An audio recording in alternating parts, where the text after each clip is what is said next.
It is a confusing and stressful time, admittedly, within the pro-democracy movement as lots of debates are going on about how we move forward. What's the best path to defeating Trump and preventing a democratic crisis?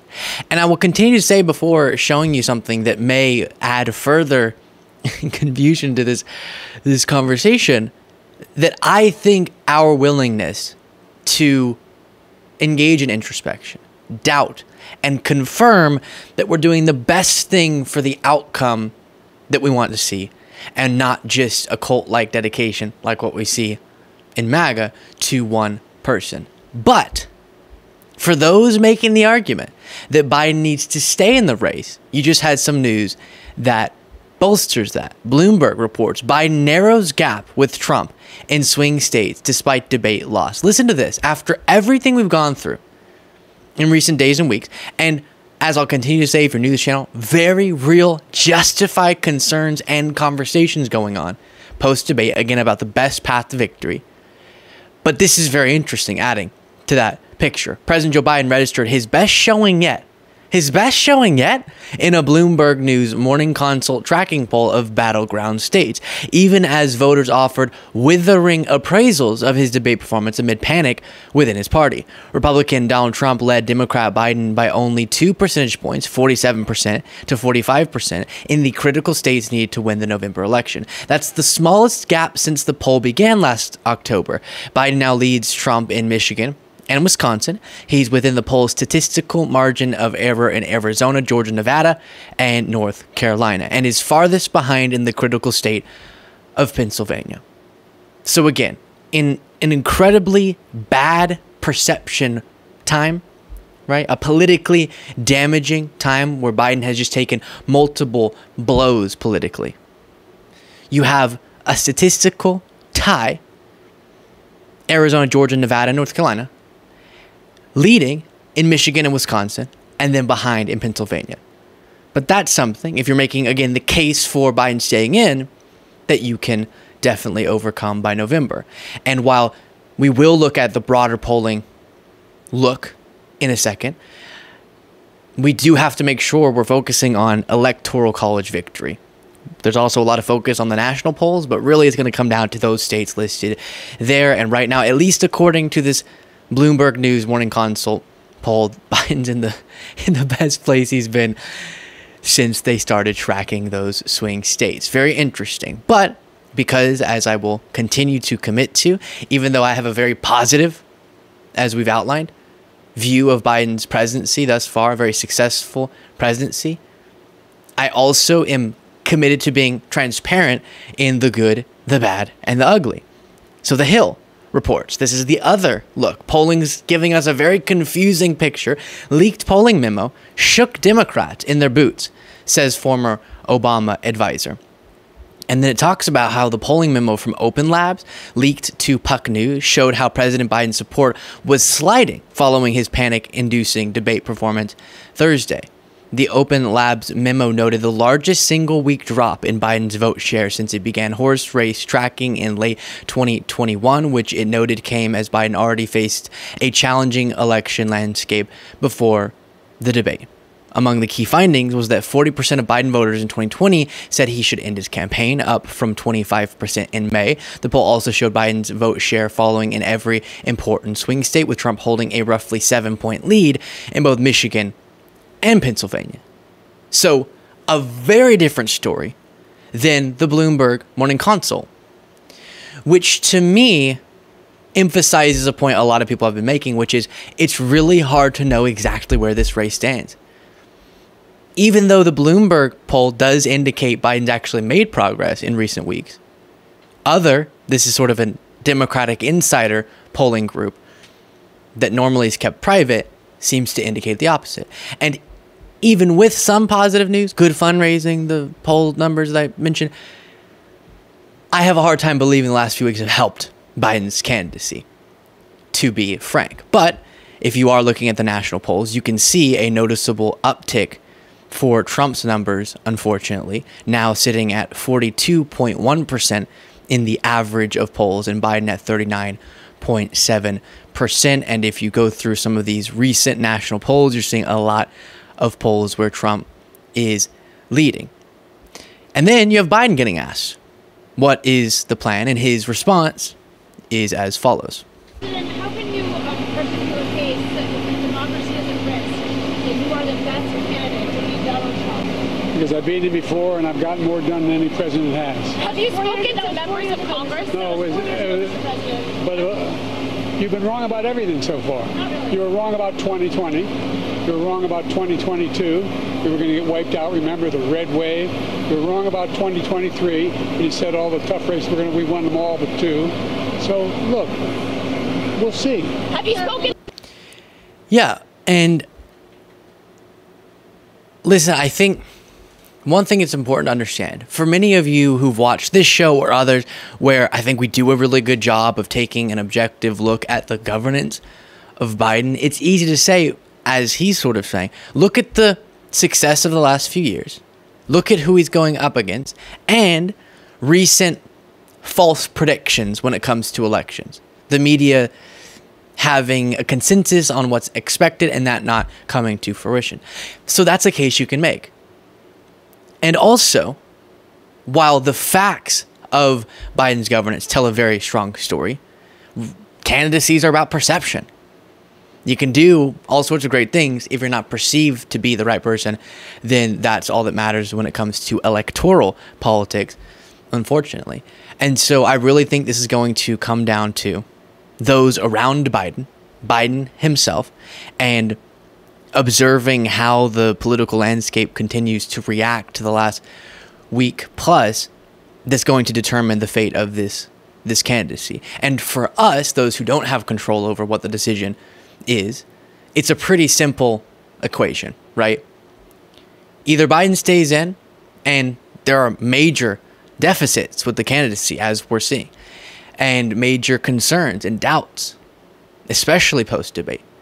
But it'll be our job, for the sake of accuracy, for the sake of our democracy, to honestly go through and tell the story of the presidency of Biden, the presidency of Trump, the contrast. It is a binary choice, and which one is better for the job, obviously being Biden over Trump. And then if Biden makes a decision because people come to him and have concerns, powerful Democrats, his family, etc., and say, we're too afraid this candidacy is not going to work with the facts that we're getting, and he endorses Kamala Harris, for example, it's a very similar conversation that we'll be having, which is that Kamala Harris, serving in this administration, can take credit for that governance, or at least point to it as what a second term would look like, or her first term. And her going up against this pathological liar, threat to democracy, civilly liable rapist, convicted felon, someone who can't possibly comprehend the concept of decency, the choice is so clear still.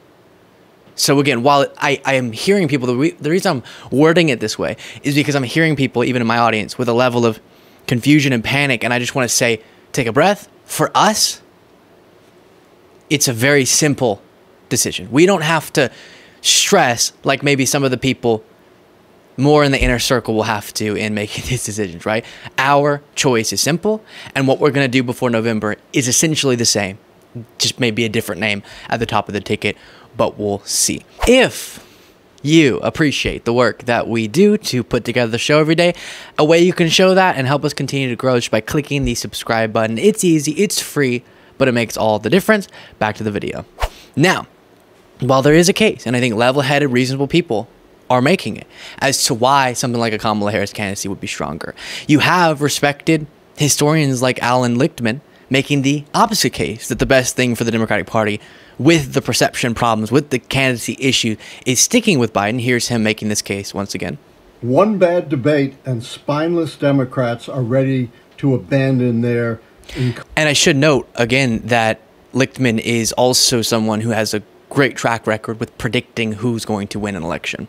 One bad debate and spineless Democrats are ready to abandon their incumbent president. The truth is, debates have no predictive value for presidential elections. Hillary Clinton won all 3 debates. John Kerry, outshine George W. Bush in 2004 and still lost. In his first debate with Mitt Romney, only 20% thought Obama won compared to 72% who thought Romney won. Obama went on to win an electoral college landslide. It is absolutely the primrose path to error for Biden to step down. If that happens, you create an open seat, the incumbent isn't running, and you create an internal party contest because there's no obvious heir apparent. Over the last 25 years, how many times have incumbent parties won in an open seat and a contested nomination? The answer is 0. So his case is you're shooting yourself in the foot.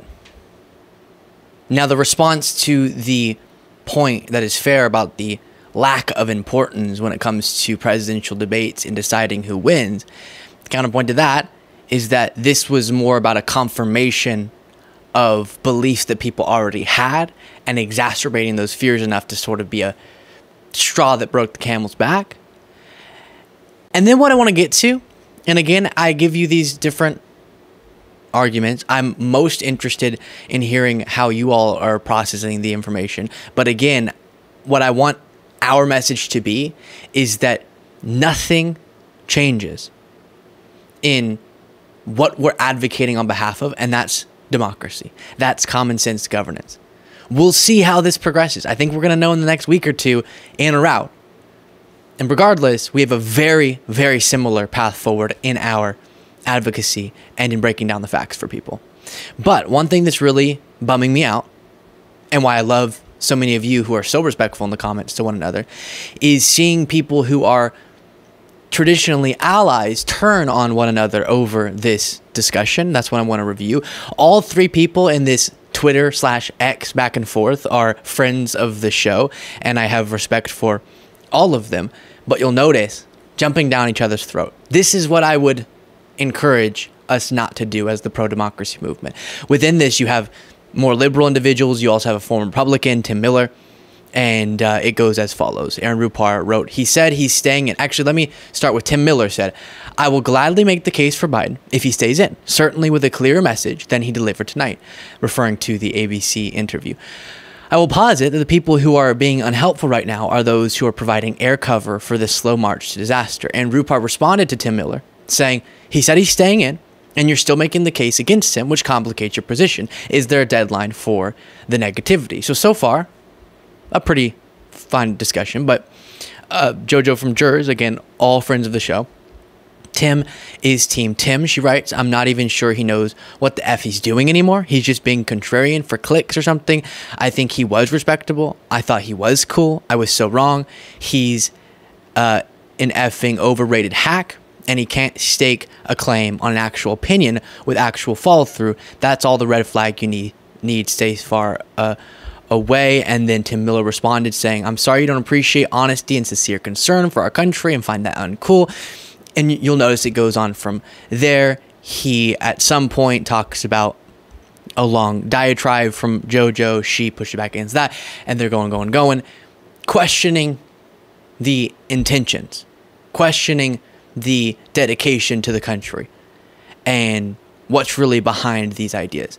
And that's why, at least for my audience, and I think just us can make a difference in setting a tone, at least in the circles where we operate. We need to be dedicated to two big things. First, it's strength to question ourselves. It's strength to doubt and to double check and to have introspection. Doubt our candidate. Want the best outcome, not just having a cult-like dedication to a person. And then if we stick with that person, understanding the conversation we've been having for years now about his superior candidacy to that of Donald Trump's and the strong record.